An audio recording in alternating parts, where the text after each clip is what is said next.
Guys, welcome back to a new blog.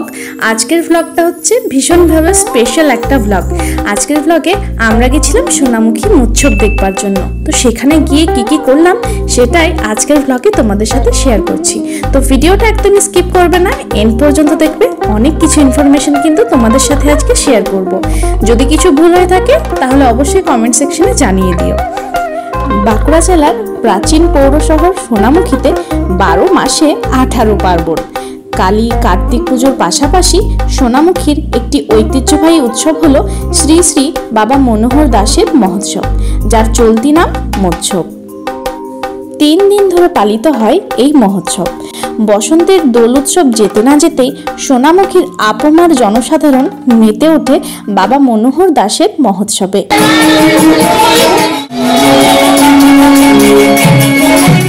এই মহোৎসবকে কেন্দ্র করে হাজার হাজার সাধারণ ভক্তের পাশাপাশি সাধু, সন্ন্যাসী এবং বহু বাউল শিল্পীর আগমন ঘটে।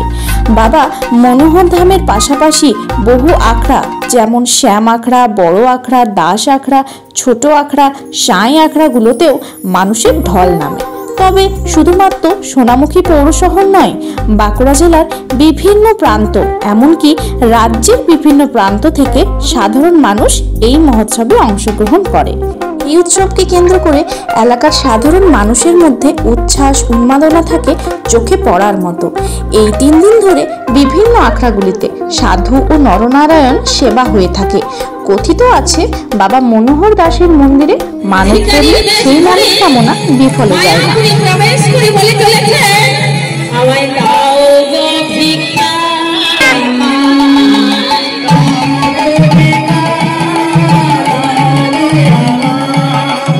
তাই দূর দূরান্ত থেকে ভক্তরা ভিড় জমান তাদের মনস্কামনা পূরণের জন্য।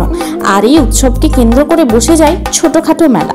সব মিলিয়ে এই মহোৎসবকে কেন্দ্র করে 3 দিন আনন্দ উচ্ছ্বাসে মেতে ওঠে সোনামুখীবাসী। 385 বছরের পুরনো বাবা মনোহর দাসের এই মহোৎসব শুধুমাত্র বাঁকুড়া জেলায় নয়, রাজ্যের বিভিন্ন প্রান্ত থেকেও ভক্তরা এই মহোৎসবে অংশগ্রহণ করে থাকেন। মৎস্যবের এক বিশেষত্ব হলো প্রভু শ্যামসুন্দর রাধারানীর দোল উৎসব। সবাই যখন হোলি ও দোল উৎসব পালন করে ফাল্গুন মাসে যে বসন্ত উৎসব পালন করা হয়, তখন মনোহর তলার শ্যামরায়ের দোল উৎসব হয় না।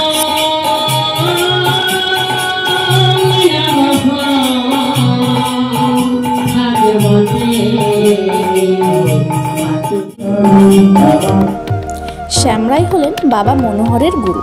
প্রভু শ্যামসুন্দরের এক নিষ্ঠ ভক্ত ছিলেন বাবা মনোহর। এই শ্রীরাম নবমীর তিথিতে যখন বাবা মনোহর দাসের মৎস্যব শুরু হয়, 3 দিন ধরে নানা জায়গা থেকে সাধুসন্তের ভিড় হয় এই উৎসবে। সেই সময় মৎস্যবের প্রথম দিন প্রভু শ্যামসুন্দরের দোল উৎসব পালন করা হয় এবং তার গায়ের আবির পাঠানো হয় বাবা মনোহরের কাছে। এই আবির বাবা মনোহরের গায়ে মাখানো হয় এবং বাবা মনোহরের অধিবাস শুরু হয়। এটা হলো গুরু শিষ্যের এক অনন্ত মিলন, যার সাক্ষী আজ আমরা হয়ে ভীষণ খুশি অনুভব করছি। আর এই যে দেখো, এখন দুপুরবেলা আমরা প্রসাদ গ্রহণ করবার জন্য চলে এসেছি। তো খাবারে তো ছিল ভাত, ছিল একটা 5 রকমের ডাল দিয়ে একটা ডাল তৈরি করা হয়েছিল, আলু পোস্ত ছিল, একটা বিভিন্ন সবজি দিয়ে ছ্যাঁচড়া টাইপের ছিল চাটনি, আর ছিল পায়েস এবং বোঁদে। নিরামিষ খাবারও যে এতটা টেস্টি হতে পারে সেটা কোনো মন্দিরে গিয়ে না খাওয়া পর্যন্ত বোঝাই যায় না। এখানেও কিন্তু সেম অবস্থাই হয়েছিল। এত সুন্দর নিরামিষ রান্নার টেস্ট হয়েছিল, যে কোনো আমিষ রান্নাকেই নিমেষে হার মানিয়ে দিতে পারে। আমি তো থালা পরিষ্কার করে খেয়ে নিয়েছি। আর তারপরে কিন্তু আমরা এবার আমরা চলে এসেছিলাম ভাত কাড়াকাড়ি দেখবার জন্য।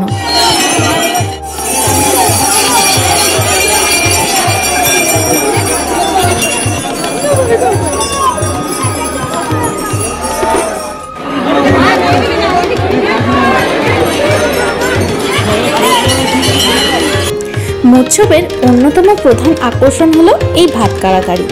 3 দিনে 3 বার 3টি তারে ভাত কাড়াকাড়ি করা হয়। কথিত আছে, এই ভাত খুব ভালো করে সংগ্রহ করে শালু কাপড়ের মধ্যে রাখতে হয় এবং পরে যদি কারো ব্যথা বেদনা বা জ্বর হয়, তাহলে এই ভাত তার মাথায় ছুঁয়ে দিলেই নাকি সমস্ত ব্যথা বেদনা থেকে উপশম পাবে। তাই আমরাও কিন্তু নিয়েছি।